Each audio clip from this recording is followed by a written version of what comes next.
All right, we're back at it here, guys. It's Joe the Fan with Chano Mac, and there's nobody better when it comes to UFL. Okay, it's coming to their conference. They're heading into the postseason. They're coming to their conference games there, Chano. There's no one better than the UFL GOAT himself. You can follow him. He's our guest today. You can follow him on X at ProCatchYT on X. GOAT, welcome to the show. How are you, my friend? Hey, good to see you. Just happy to spread the good word about the UFL. Let's jump right into it. Of course, we're talking about two conference finals. We'll talk about the first one at 3 o'clock on this Sunday, only on ABC, the USFL. They break it down into two conferences. They used to have the USFL and, of course, the XFL. But we'll talk about the USFL first between the Michigan Panthers at the Birmingham Stallions. Now, they split at their history. They played each other twice, where the Stallions won both. They struggled in the first game against the DC Defenders. We'll talk about that team a little bit later. But and then they got their first win against these Michigan Panthers. The Panthers currently at money line at plus 100. Birmingham Stallions at minus 110. The spread is minus a 1.5. That's where it opened. It's now at Pick'em, which is at Caesars Sportsbook. The over-under is at 44.5. That's where it opened. It's now at, you can get it at 45.5, 46.5. What's your thoughts on this game, my friend? Well, I have a lot to say about it. And I think first thing you want to look at is that I like both of these quarterbacks a lot.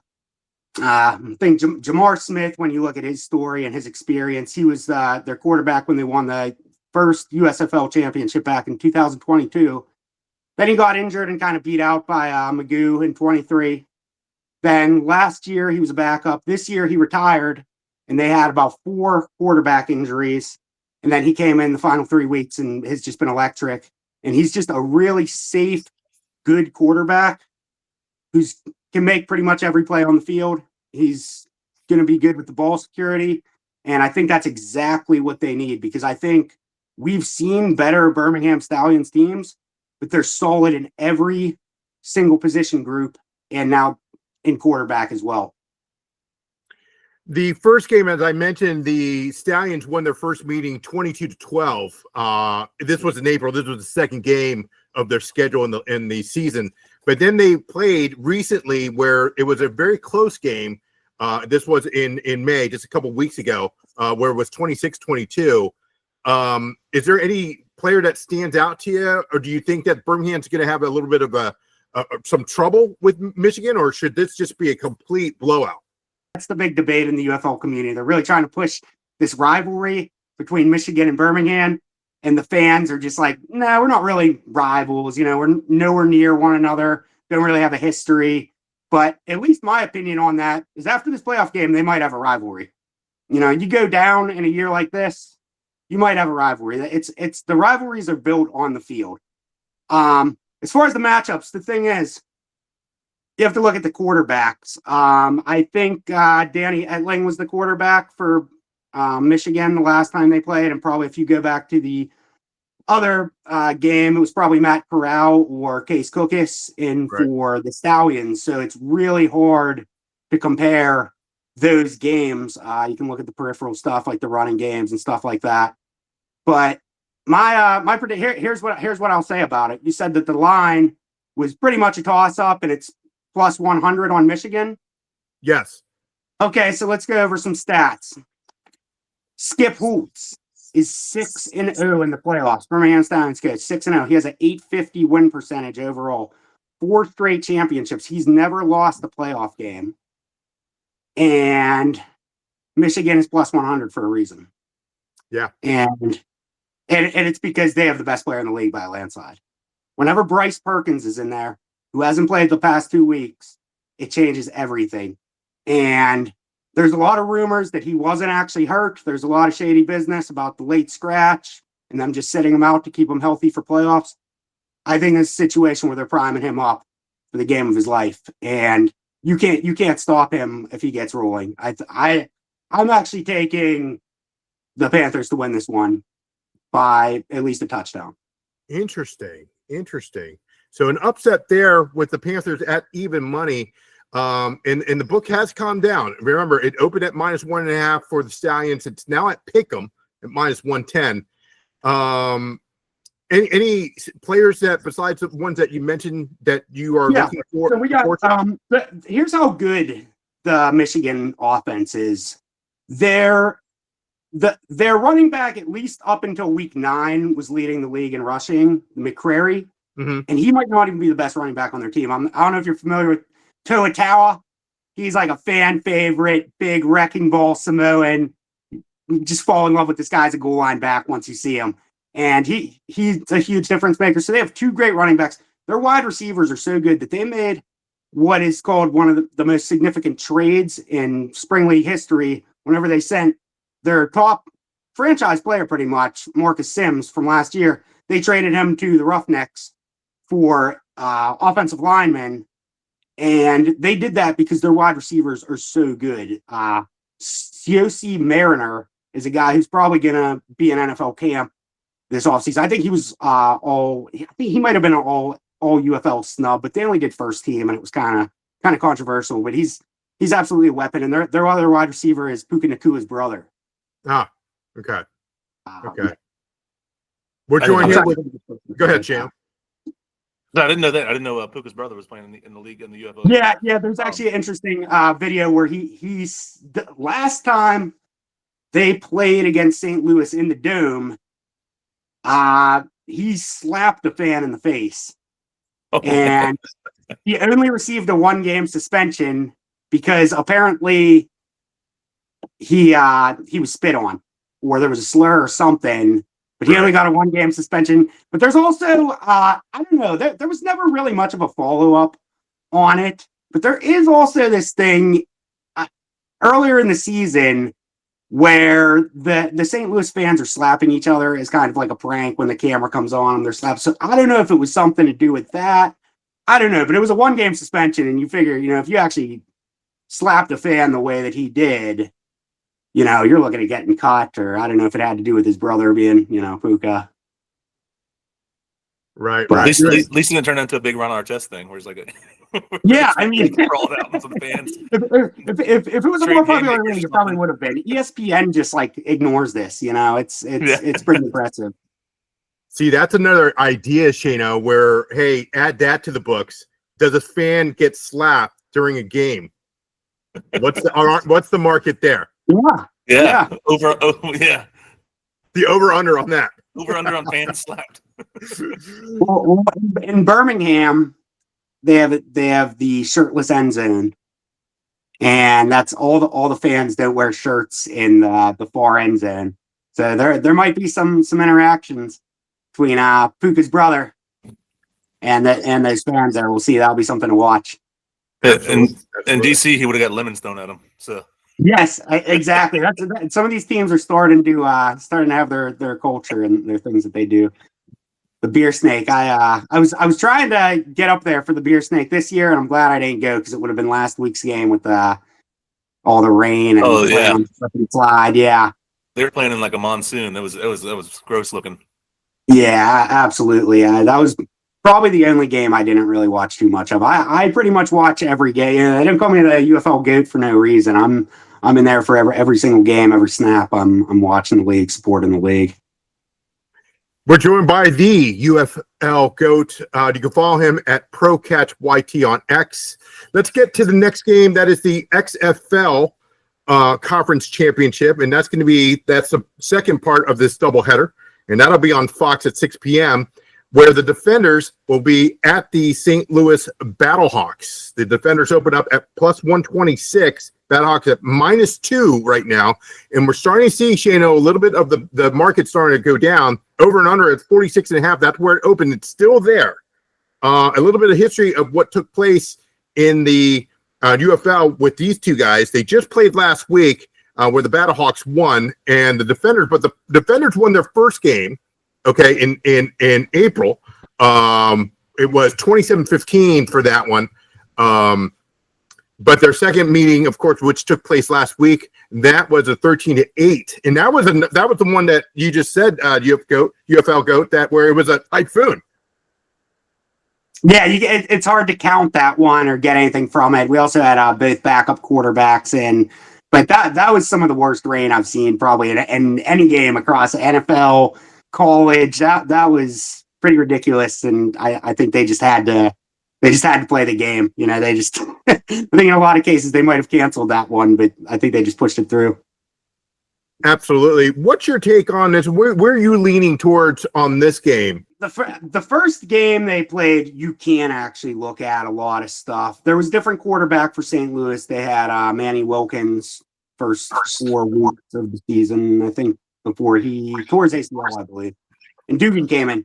It was a surprise to begin with that Dugan didn't win the starter role out of camp. But Manny Wilkins looked really good at the beginning of the season. I think it was just a case of him being hard to take the job away from. Max Dugan started pretty rough, and it took him a while to get going.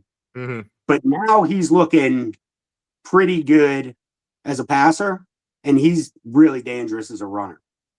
You have to watch him. He's going to get 8 yards easily on an RPO, and he's getting close to 70 yards rushing the past couple games they started.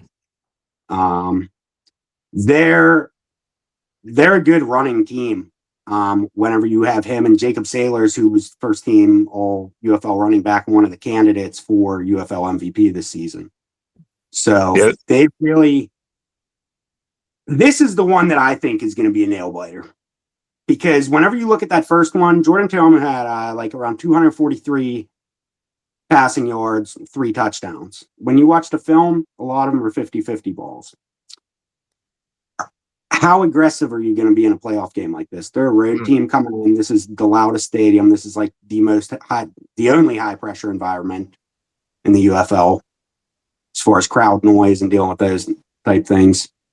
I think there's a lot more pressure on them. That said, they have good running backs themselves. I think they ran for 126 yards in that game between 2 running backs on them. And Abram Smith, who was one of the top players in the XFL, tore his ACL before last season. He's come back. He's starting to get better. He hasn't been what people thought he was going to be this season coming off the injury, but he's starting to get the ball rolling. He's something to watch. These are 2 of the best defenses in the UFL, if you ask me. They both have multiple all UFL defenders on the line, secondary. I think this is going to be one where they're running the ball, both teams trying to take care of the ball. And I think that Dugan gives them a huge advantage. Tayomi, even in that last one, he had, like I said, a lot of them were 50-50 balls, and he threw 2 pretty sloppy interceptions in that game, even though they won. I'm taking the Battlehawks to win this one 1.5. That's very nice. Does it concern you with the difference of the defensive coordinator? They had Greg Williams in the beginning of the year, and of course they switched it over because he went to college.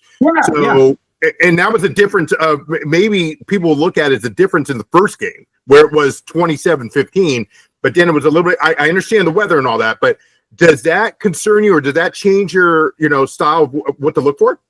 I think it does, because the defenders did look like that, and they still have a pretty good defense. But the first week or 2 with Williams, it actually was a big difference. I was thinking that the other day. What happened to their defense from the beginning of the year, where they've looked, kind of sloppy in some of the recent games? And I thought that is probably what it is. They don't have Greg Williams there.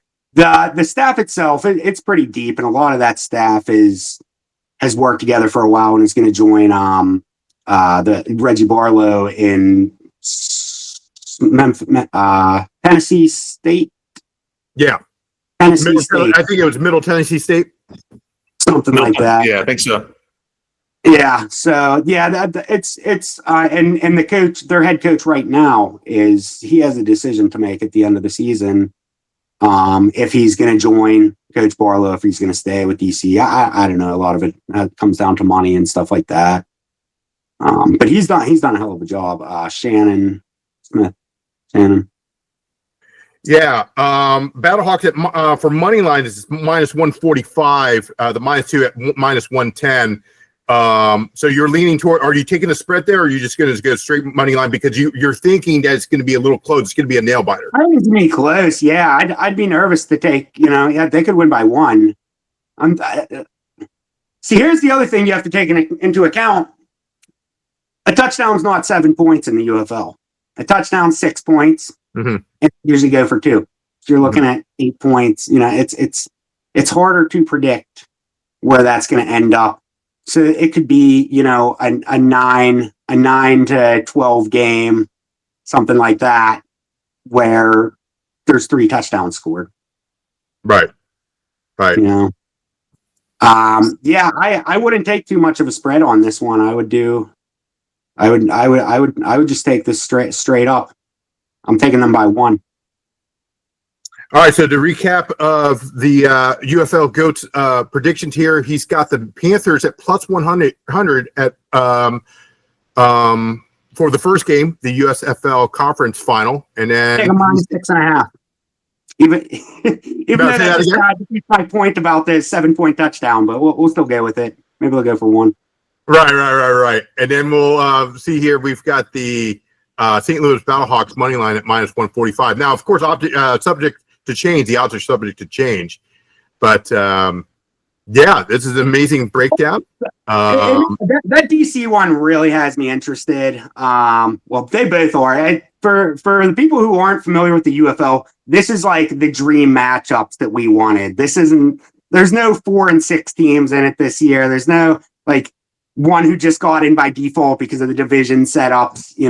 These are like the 4 best teams, and it's just really, really exciting to see how this turns out. I'm a company man, so the Battlehawks aren't one of my favorite teams, but I'm cheering for them to at least make the championship.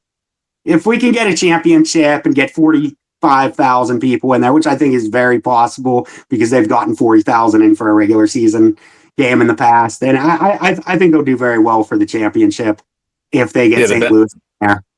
Yeah, the Battlehawks, their stadium usually we'll does fill out because, ever since the Rams left St. Louis, they've been showing up for the Battlehawks more and more. Yeah. And the Defenders and Battlehawks have kind of had a small budding rivalry since the XFL first came around, back around the second or third time around. Hey, Ullman was on. And they really don't like each other that much, the Battlehawks and Defenders. So I think it's going to be a great rivalry. Yeah, that's more of a real rivalry. They're trying to force the Michigan and Birmingham rivalry, but St. Louis and DC they do have a history. And Jordan Te'amu started his career with the Battlehawks in Vince McMahon's XFL 2020. He was originally there, and they had a chance to bring him back, and they were going to, but then AJ McCarron wanted to play. We'll let you go with this last question. Of course, the the UFL is thinking of expanding. Would you like where are the 2 cities that you would like? Do they bring back Seattle? This is like a whole episode. This is all anybody talks about in the UFL. Yeah, this is a whole episode. But I'll give you some options right now. Just a quick rundown. Oklahoma City has been really showing up in the TV ratings. Now, those people could technically just get down to Arlington, and it might Bob Stoops connection. There might be some extra marketing up there. Sure. There's a couple trademarks, and we don't know if they're just holding on to rights and stuff, but there's a couple interesting ones, and one of them is Baltimore Stars, and that might be trying to get a rival in there for DC.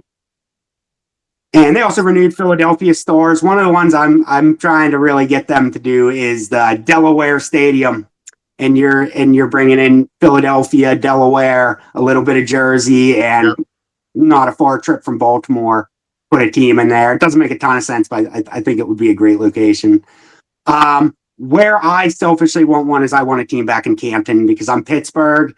Canton was like a 2.5 hour trip, nothing bad, and I would really like to, even if it was an Ohio team, I would just love to make that nice trip out there. That's like nothing for me to go on the weekends. I really want a team in Canton. Columbus would be probably better, but selfishly, and you know what, the stadium in Canton's awesome, especially for this. It's 23,000. There's nothing else there, so you know that they're like really going to promote it. You got the connections to the NFL Hall of Fame, so you might have, you know, players coming through, stuff like that. They can organize some stuff. It's not going to kill it in the in the attendance, but you don't necessarily have to if you're playing in a 23,000 arena. Here it is right here. This is actually the stadium. But yeah, that's the issue. Some of these stadiums, people talk about the attendance. Okay, the UFL, and I like this about this, it's almost compared to like NFL. They have like NFL and MLB expectations for this league with attendance. Like, you're getting 15,000 people in the arena. People are like, oh, nobody shows up, you know. One of the issues is they're playing in 70,000 capacity arenas that look pretty bad with that. You could get the 20,000 that people want, and it just depends on where it is. You can get 15,000 in DC in their MLS stadium, and it looks a lot better. And that's why, wrapping back to this with the expansion talks, that is my number one thing. Don't play in any arenas over 30,000. There's a lot of small colleges, and I'll run down the list real quick. I like Tulsa a lot in Oklahoma. I like Tulane in New Orleans.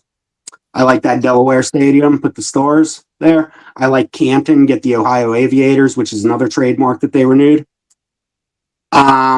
And you can, the Sea Dragons are just so interesting. I don't know if that's one that they're just holding their breath on because they don't want to make that like 4-trip expensive stadium. But they do have a fan base that you're going to get at minimum 12,000, you know, 15,000 every game. But I'm not sure. I'm not sure. It's going to be really interesting if they even do expand. But a lot of people were really hoping for it. I think it'd be good to mix it up. And there's talks about maybe even relocating a team too. We're not sure about Memphis right now. That's amazing work there. Yeah, I'm very interested to see what they do, what Dwayne Johnson and Garcia does with that organization, and hopefully they can expand to that. It's been a pleasure. It's the UFL GOAT, and you can catch them, folks, at Pro Catch YT on X. Give them a follow. Thank you, GOAT. Hopefully we can get back together, and this has been great. I appreciate it. And I'm going to be starting my own podcast here soon, too, the Pro Catch podcast, so keep an eye out for that as well. That's amazing. We'll plug that. So that's the Pro Catch podcast that's coming very soon, only on YouTube. Is that going to be on Spotify as well, or? We're looking into some stuff, but yeah, I'm going to try to, expand it as much as possible, but we'll be uploading the clips and potentially episodes to X as well. And yeah, that's also going to be Pro Catch YT on YouTube as well, is where you can find that. There's not much up right now, but if you want to go give us a sub, get ready for, we're looking into maybe doing our first episode after the Monday after the championship. And we'll be covering all sports. We'll be covering every sport. And I don't know anything about the CFL. Might have some guests on for that. But yeah, we'll be covering everything, and we'll be bringing people in to promote their own podcasts, and just be a pretty good thing to look out for.